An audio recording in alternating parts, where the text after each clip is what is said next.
kapanpun kebenaran terancam,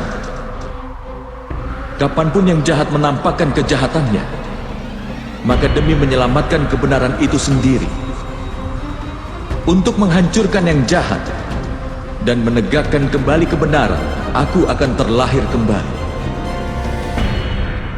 Ini telah terjadi di setiap zaman dan akan terus terjadi di masa depan.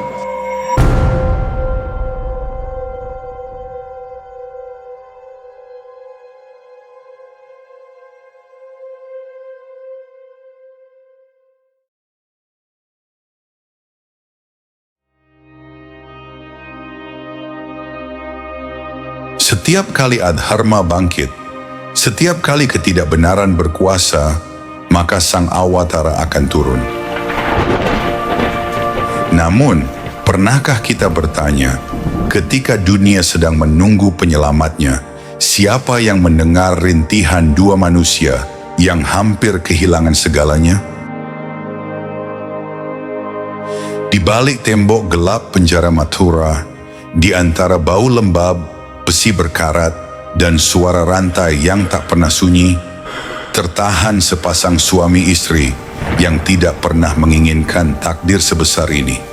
Dewaki, putri kerajaan Mathura yang dulu disanjung, kini menjadi seorang ibu yang dipaksa menyaksikan 6 bayinya direnggut dari pelukannya satu persatu. Wasudewa, seorang ayah yang seharusnya melindungi keluarganya, kini hanya bisa diam menahan tangis, terikat oleh rantai, dihancurkan oleh ketidakmampuan. Setiap malam ia mendengar suara jeritan Dewaki, dan setiap malam pula ia bertanya dalam hati, apakah ini harga dari ramalan yang tidak pernah kami minta? Dinding penjara itu menyaksikan semuanya.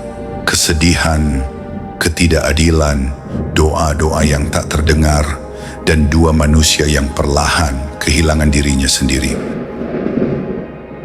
Dan dunia yang katanya menanti kedatangan Sang Maha Awatara, tidak pernah sekalipun berhenti untuk mendengar. Bagaimana rasanya menjadi orang tua yang kehilangan anak-anak mereka demi tujuan takdir yang bahkan tidak mereka pahami.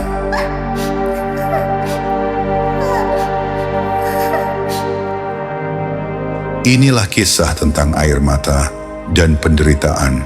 Inilah kisah kelahiran cahaya yang kelak menyinari setiap kegelapan di hati setiap insan.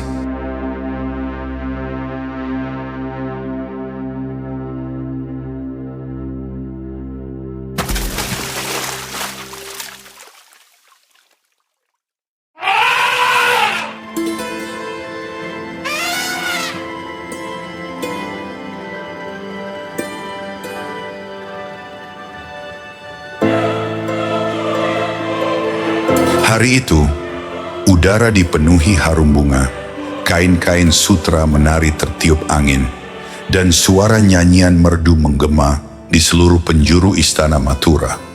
Itu adalah hari istimewa bagi para Yadawa, hari pernikahan kerajaan. Pernikahan yang dipercaya akan membawa kejayaan baru bagi dinasti Yadawa.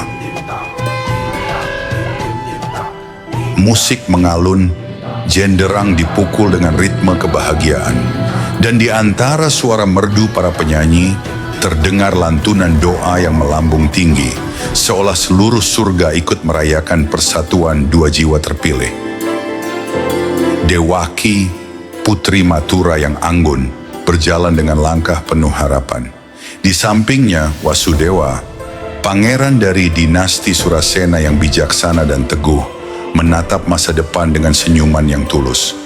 Sepasang jiwa yang ditabuh oleh genderang kebahagiaan, dipersatukan bukan hanya oleh tradisi, tetapi oleh restu seluruh kerajaan.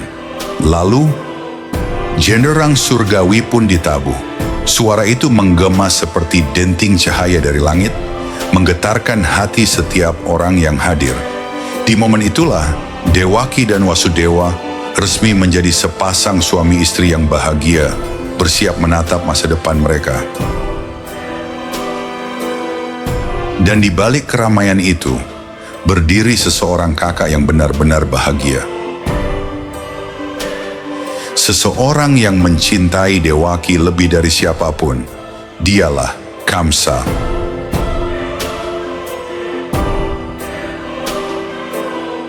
Dengan penuh kebanggaan, ia mengambil posisi yang tak biasa bagi seorang raja, mengemudikan sendiri kereta pengantin yang akan mengantar Dewaki dan Wasudewa ke rumah baru mereka. Di balik sorak-sorai dan cahaya lampu minyak yang berkilau, benih tragedi sudah menunggu untuk mekar.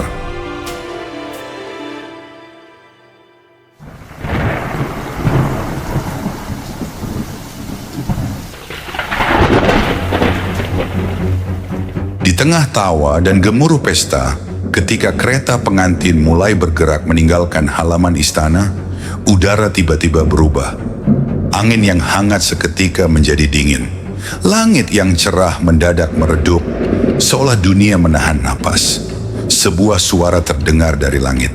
Suara yang begitu menggelegar, begitu dalam, hingga setiap hati di Mathura serasa dihentakkan sekaligus.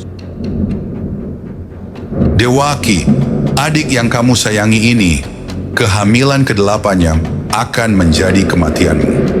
Anak itu akan menjadi akhir dari hidupmu.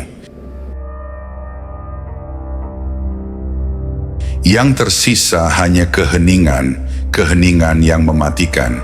Ketika seluruh Mathura menyadari, ramalan itu bagaikan wahyu dari langit. Sebuah titah yang menandai akhir kebahagiaan dan awal dari tragedi panjang yang akan mengubah wajah dunia. Dewaki membeku dalam ketakutan, dan Kamsa, seorang kakak yang baru saja berubah menjadi seorang pria yang dikejar ketakutan akan kematiannya sendiri. Dan dari detik itulah, cinta berubah menjadi kecurigaan. Kasih sayang berubah menjadi ancaman. Keluarga berubah menjadi musuh.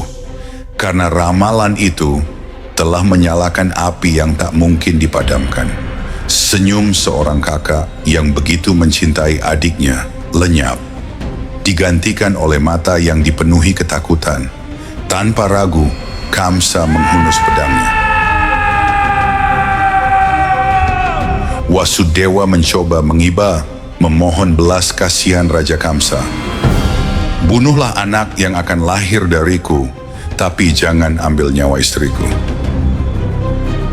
Pedangnya perlahan turun, nafasnya terengah.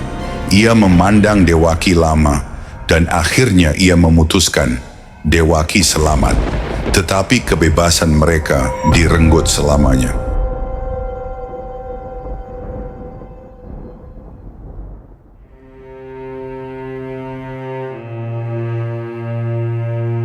Para prajurit menyeret keduanya ke penjara. Rantai besi melilit tangan mereka, dan gerbang besi raksasa ditutup dengan suara berderit. Kamsa menarik napas panjang, yakin bahwa suara gerbang itu telah menutup takdir Dewaki dan Wasudewa. Yakin bahwa ia telah mengalahkan ramalan itu. Ia yakin telah mampu menipu takdirnya, namun ia tidak tahu bahwa justru di balik kegelapan penjara itu, di bawah jeruji besi dan lantai batu yang lembab, langkah pertama telah diambil. Langkah yang akan membawa Mahawisnu sendiri turun ke bumi. Sementara dunia luar terus bergerak, tidak ada satu pun yang sadar bahwa di kegelapan penjara itu, alam semesta sedang menyiapkan sesuatu. Kamsa percaya dirinya telah menutup akhir cerita. Tanpa dia sadari, ini baru permulaannya. Karena di episode selanjutnya, kita akan menyaksikan bagaimana penderitaan Dewaki satu demi satu membawa dunia semakin dekat kepada kelahiran sosok yang kelak akan mengguncang jagat raya.